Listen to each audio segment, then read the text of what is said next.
PIB की कि क्या आपको पीआईबी पढ़ना चाहिए। देखो, अब ये तो मेरे ख्याल से आप सबके पास इन्फॉर्मेशन आ ही गई होगी कि जो 2026 का पेपर था उसमें पीआईबी से काफ़ी क्वेश्चंस आए हैं। मतलब जो भी करंट अफेयर्स के क्वेश्चंस हैं वन वे और दी अदर वो पीआईबी से ही उठाए गए हैं। और काफ़ी एडुकेटर्स इस पे बात भी कर रहे हैं कि कोई क्लेम कर रहा है कि 60 प्लस क्वेश्चंस इससे आए, कोई 40 प्लस क्लेम कर रहा है। बट ये तो मैंने खुद से एनालाइज नहीं किया, but what I know is कि 20 प्लस क्वेश्चंस तो डायरेक्टली पीआईबी से आ रहे थे। और देखो, अगर 20 प्लस क्वेश्चंस पीआईबी से आ रहे हैं तो हम ये नहीं कह सकते कि पीआईबी बिल्कुल इंपॉर्टेंट नहीं है, आपको पढ़ना नहीं चाहिए। लेकिन हम ये भी नहीं कह सकते, इसका ये भी मतलब नहीं है कि अब आप बस सब कुछ साइड में रख दो, कोचिंग की मैगजीन साइड में रख दो और पीआईबी पढ़ने की कोशिश करो। आई नो अब प्रीलिम्स 2027 का ही दोगे आप, और पीआईबी का रिलेवेंस प्रीलिम्स में ही है। तो अभी पीआईबी को लेके क्या करें, ये बहुत बड़ा सवाल है।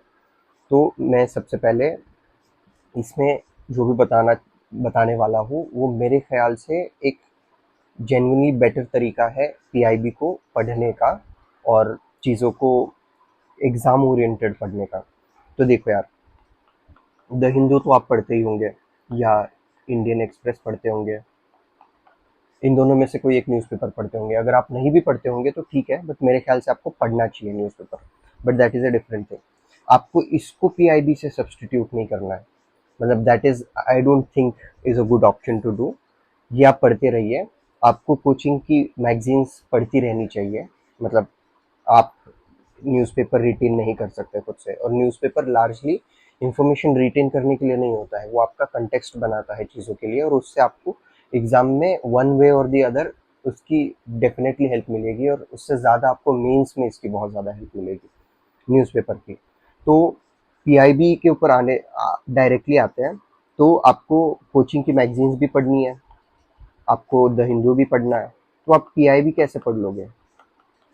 और अभी कोचिंग में वीडियोस देख रहा था, काफ़ी वीडियोस, ये वीडियो बनाने से पहले मैंने एटलीस्ट 5-6 वीडियोस देखे। तो उसमें टीचर्स ये क्लेम कर रहे हैं कि आप इसको मिस ही नहीं कर सकते, आपको वर्ड टू वर्ड पढ़ना है।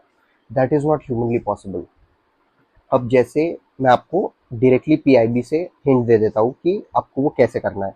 तो I have opened PIB on my tab as well, so I will show you कि हम इसको कैसे प्रोसीड कर सकते हैं। बट उससे पहले देखो, अगर आप अभी पीआईबी वर्ड टू वर्ड भी पढ़ लोगे ना, तो भी आप उसको एग्जाम में रिटेन नहीं करने वाले हो। ये आपको भी पता है, ये मुझे भी पता है, ये मैं आपको एडवाइस भी नहीं कर रहा। बट जिस हिसाब के करंट अफेयर से क्वेश्चंस आए थे ना, वो वन वे और दी अदर प्रिडिक्टेबल क्वेश्चंस थे। मैं ये नहीं कह रहा कि एग्जाम हॉल से पहले मैंने प्रिडिक्ट किए थे वो क्वेश्चंस। जैसे ध्रुव चिप पे जो क्वेश्चन आया था, वो जो विंजनम पोर्ट, मुझे उसका प्रोनाउंसिएशन सॉरी नहीं आ रहा है, बट वो पोर्ट वाला क्वेश्चन, ये 5-6 क्वेश्चंस, और भी जो रेयर अर्थ एलिमेंट्स के क्वेश्चन थे, और और भी दूसरे जो बड़े बड़े टॉपिक्स के क्वेश्चंस थे जो हमेशा से न्यूज़ में रहे हैं। ये 3-4 टॉपिक जैसे मैं अभी एग्जांपल आपको बता रहा हूँ। आपको क्या करना है, आपको बस अलर्ट रहना है। न्यूज़पेपर आप पढ़ रहे होंगे हर बार, हर रोज।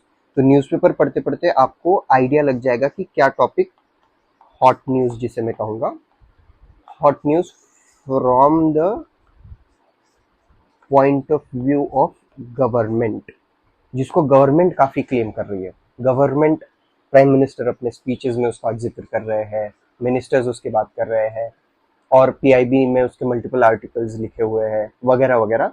तो जो गवर्नमेंट के पॉइंट ऑफ व्यू से एक इम्पॉर्टेंट न्यूज़ है, जो गवर्नमेंट बार बार प्रमोट करना चाह रही है, उसको मैं हॉट न्यूज़ कह रहा हूँ। जैसे संसद टीवी, संसद टीवी पे अगर उसके 2 से 3 एपिसोड आ गए हैं आपके नज़र के सामने, एक्टिवली नहीं ढूंढना है, दिस इज ऑल पैसिव। अगर आपको पता चल जाएगा, एक इंट्यूशन क्रिएट हो जाएगा, अगर आपने 1 साल की प्रिपरेशन की है, तो 1 साल की प्रिपरेशन के बाद मेरे ख्याल से आपको इतना आइडिया लग जाएगा कि क्या न्यूज़ बिग न्यूज़ है या नेशनली इम्पॉर्टेंट न्यूज़ है। तो ये आपको आइडिया लग जाएगा। तो आपको क्या करना है, जैसे मान लीजिए एक कोई न्यूज़ है ध्रुव चिप की। सो ध्रुव चिप की न्यूज़, ये तो क्वेश्चन आ गया, बट कैसे कर सकते थे हम। ध्रुव न्यूज़ आपको पता है कि हाँ यार, ये गवर्नमेंट बार बार बात करे जा रही है, नेशनली भी एक काफ़ी इंपॉर्टेंट चीज़ है, तो आप इसको कोचिंग की मैगजीन से तो पढ़ो ही, लेकिन प्लस आपको इसका पीआईबी का आर्टिकल पढ़ना है। आई नो ऐसे कितने टॉपिक होंगे यार, ऐसे 20 से 30 टॉपिक आपको मिल जाएंगे, और ज़्यादा भी ओवरडू नहीं करना है, 20 से 30 ही टॉपिक करना है जो आपको साल भर में इंपॉर्टेंट लग रहा है, उसको आपको बस वो इसके साथ नोट करना है। और अब ये कैसे करोगे, जैसे मैं दिखा देता हूँ आपको। मान लो ये पीआईबी का वेबसाइट है, सो ये पीआईबी का वेबसाइट है, यहाँ पे डेली प्रेस रिलीजेस होते हैं।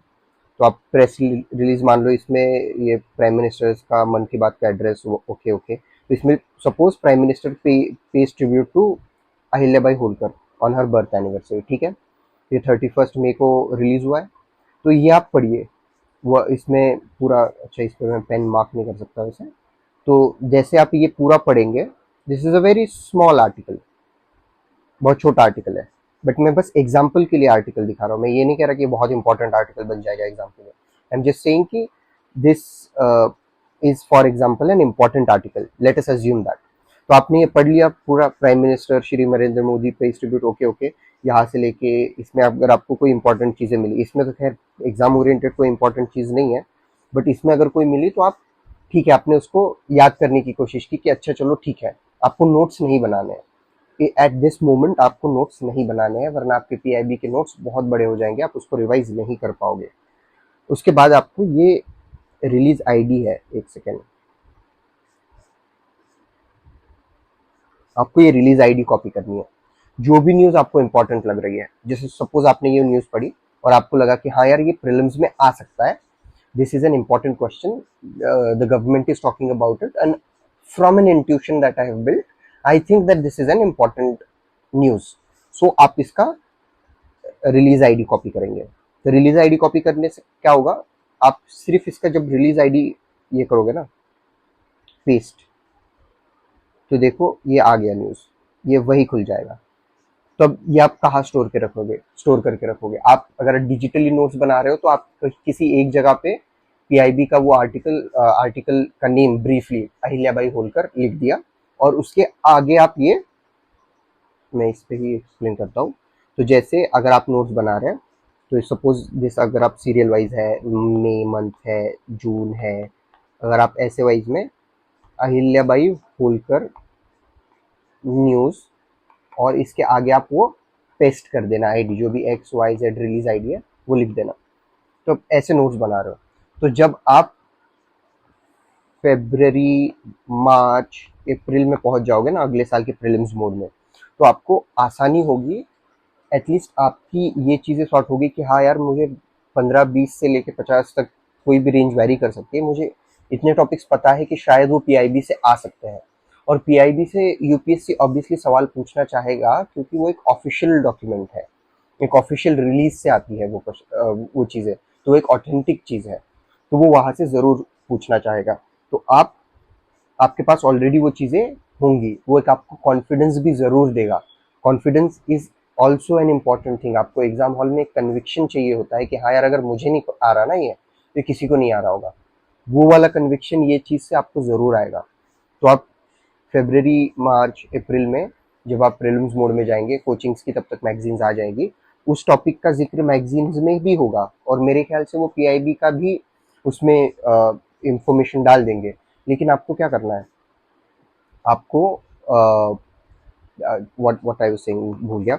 आपको वो कोचिंग का जो है ना वो पढ़ना है, उसमें भले ही पीआईबी का कवर हो, लेकिन फिर भी पीआईबी पढ़ना है, क्योंकि पीआईबी में है नहीं है ये कोचिंग्स क्लेम कर सकती है, लेकिन आपको जो इंपॉर्टेंट लग रहा है ना, आप वो खुद करो, आपको वो कन्विक्शन देगा, आपको वो कॉन्फिडेंस देगा। और उससे भी ज़्यादा इंपॉर्टेंट, कोचिंग में इसके अलावा 10 और फैक्ट्स कवर्ड होंगे। वो मैं ये नहीं कह रहा कि इंपॉर्टेंट नहीं है, बट मैं कह रहा हूँ जो पीआईबी में दिया है ना वो आपको प्रायोरिटाइज करना है। तो आपको कैसे पता चलेगा क्या पीआईबी में दिया है, आप उसको पढ़ोगे, और आपको